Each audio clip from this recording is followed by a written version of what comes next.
the center opposition arose, they figured a way to expand the definition of treason to deal with this. And the Founding Fathers were concerned about that. They didn't want that English definition somehow to be applied. So they came up with their own definition. It's quite a bit different from the English definition. Congress, the House of Representatives, the Senate, the President, all of those were defined in terms of their composition or their powers. Why? Well, the President never existed before. There was no President in colonial American law.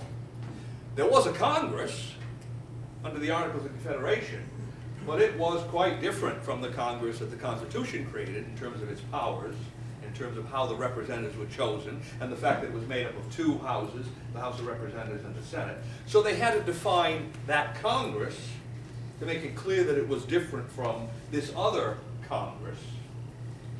And so you see examples of that kind of terminological specificity. But the militia was not defined. Well, why was that? Because they didn't need to define it. There probably was not a single adult, male or female, of sound mind in the colonies in the late 1700s that did not know exactly what that term meant. Because there had been literally hundreds of statutes passed from the early 1600s through the ratification of the Constitution, even thereafter, in each of the colonies, later to become states after the Declaration of Independence, that specified exactly how the militia in each colony was to be organized and structured and operated. And what's fascinating, if you go back and read all of that statutory material, which I think I've read all of it, it's sometimes hard to find every last little bit of it, but I've dug it all out as much as I could. The fascinating part to me was to see how uniform it was in every colony throughout that entire period.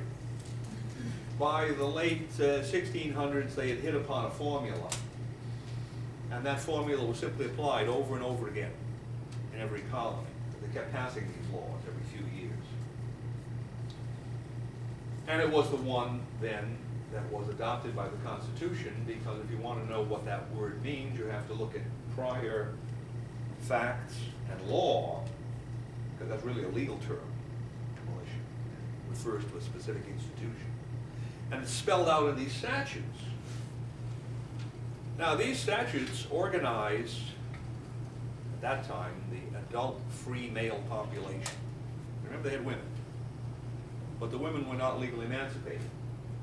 They were subject to the husbands, or they were subject to their fathers, unless they happened to be widows. And they fell in kind of a slightly different category.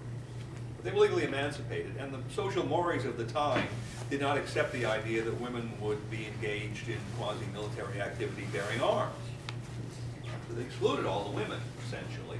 Although there were some statutes, most of the statutes provided for financial duties women might have to undertake. I'll get to that in just a moment. And then, of course, they had slaves. And as everyone who understood the slave system knew, having a slave system was incompatible with arming the slaves for an obvious reason. So the slaves were all excluded from this system, except under some very narrow conditions. So if you looked at the militia statutes of all the colonies, the only real difference that you would see, it wasn't so much a difference as an addition. In the heavily populated slave states with large populations from Virginia, Carolinas, and Georgia, the militia statutes had provisions for what they called patrols. And the militia were required to function essentially as a slavery police. Go around and make sure the slaves were still on the plantations at night, make sure they weren't wandering off to tippling houses where alcohol might be served and rebellion plotted. Right? So the militia performed this specific function. But if you took those parts of those statutes away, cut them off, and you laid all these statutes side by side on a table in any one particular year, it's pretty hard without having done some other study to know which colony or which state was which. They were following essentially the exact same pattern. And it was a pattern that is exactly the opposite of the Homeland Security pattern that Congress is imposing. Congress is imposing a bureaucratic, pyramidal, top-down structure where the orders come from the all-seeing eye in Washington and filter their way down through various bureaucracies at the state and local level, eventually coming to the SWAT team on Main Street in Smallville, USA. That's their structure. The constitutional structure is from the bottom up. Why? Because it's based upon popular sovereignty, right? It's based upon we the people. It's organization of the entire population in this body in each state or colony at the time, called the militia. Now, what were the basic principles of the militia? Well, first was universal organization. And just covering this point about the women, they had a system of fines. If you didn't comply with militia regulations, you were fined. That was the first step. Then other things followed. If you couldn't pay or wouldn't pay. But initially it was fines. And the second principle of militia, beyond universal applicability, was everyone had to be armed. Because these were quasi-military organizations. Their major problem was insurrection, slavery, or Indians close by, or invasion from hostile Indians or the French, or perhaps to some extent the Spanish or pirates, and they had a lot of piracy going on at that time. So they were quasi-military organizations, and everyone was required to have a firearm. And how was he supposed to get this firearm? Go into the market and buy it.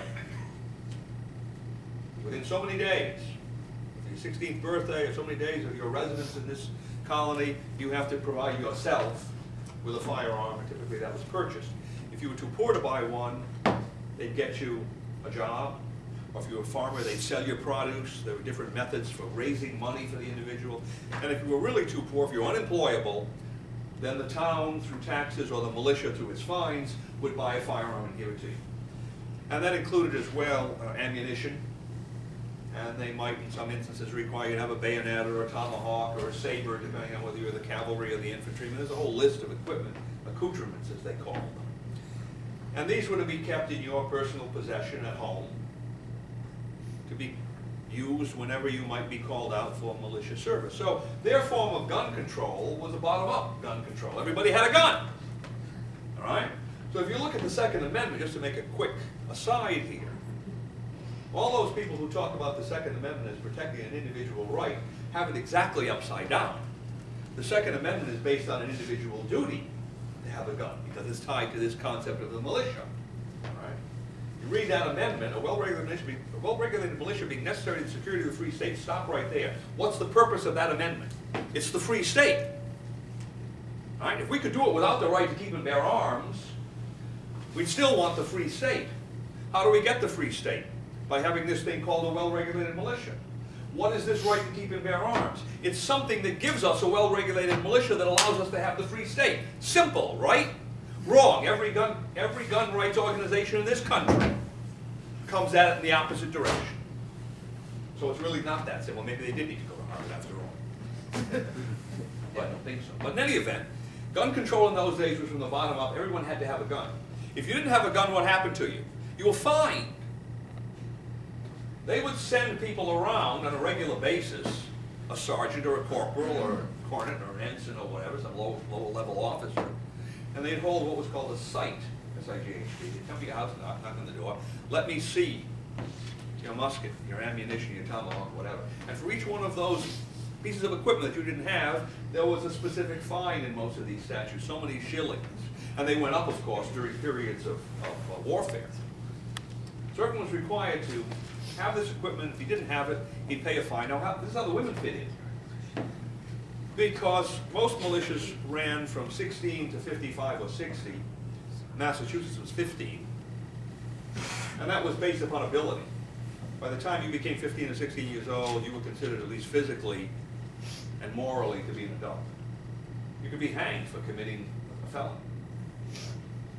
And by the time you were 55 or 60 years old, you had rheumatism, you had cancer, you had cataracts. Not too many people functioned terribly well by that age. So they took it as a presumption that once you reached that point, we weren't going to require you to become a participant in this. Didn't stop them from becoming participants. I mean, most people here have read about the Lexington and Concord event and how many superannuated men were out there taking a shot at the British. So they could continue to volunteer their services, but they weren't required.